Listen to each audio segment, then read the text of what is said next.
My name is Dr. Richard Horowitz, and it's a pleasure to be here with you today. And I can tell you that this is a worldwide epidemic. It is very poorly understood. It's causing tremendous suffering, and it is my great pleasure to be able to share this information with you. Today, I'm going to be discussing Lyme disease and multiple systemic infectious disease syndrome, otherwise known as MSIDS. This is a new paradigm for the diagnosis and treatment of chronic illness. The problem that we face with Lyme disease for the moment is that many people do not believe in the existence of chronic Lyme disease. As you can see from this particular cartoon, the bad news is you have Lyme disease, but the good news is I don't believe in that disease, so you're fine.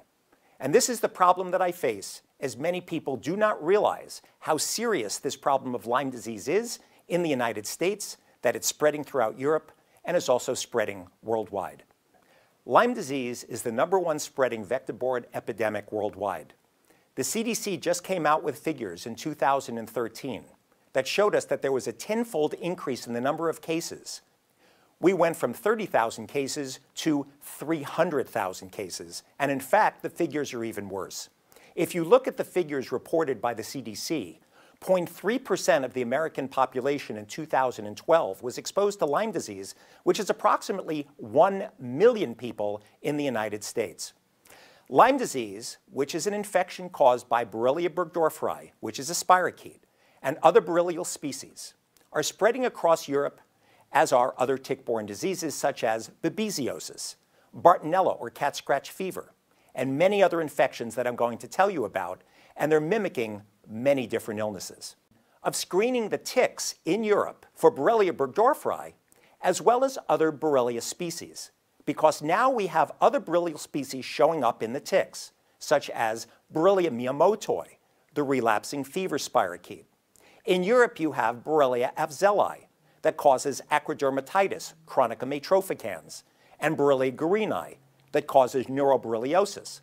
But there are other borrelial species that may not show up on standard Western blots, such as Borrelia valsana, Borrelia lusitania, Borrelia spilmani.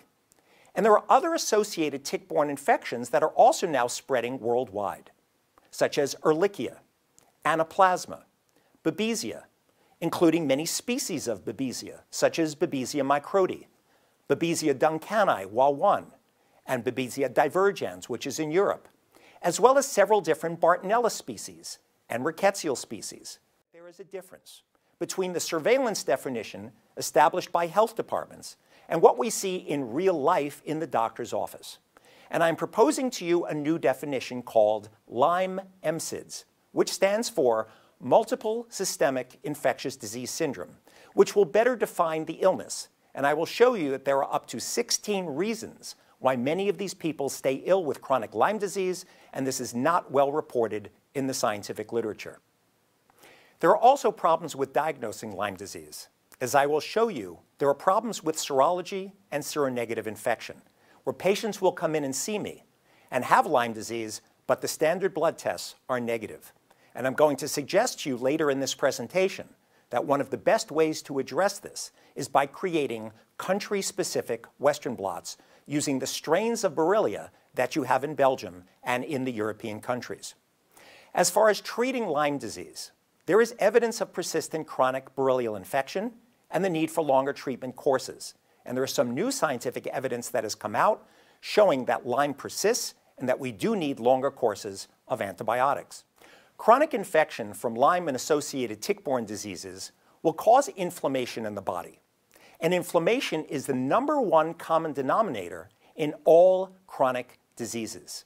And this can lead to symptoms of chronic fatigue, musculoskeletal pain, cognitive difficulties, sleep disorders, and neuropsychiatric symptoms.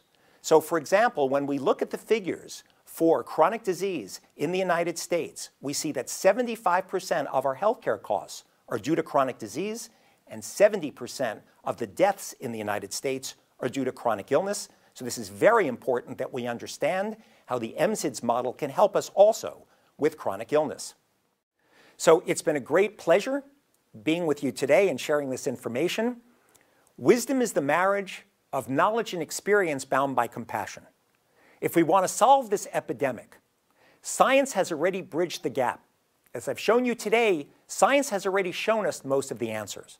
But we need to have compassion for these sick and suffering patients.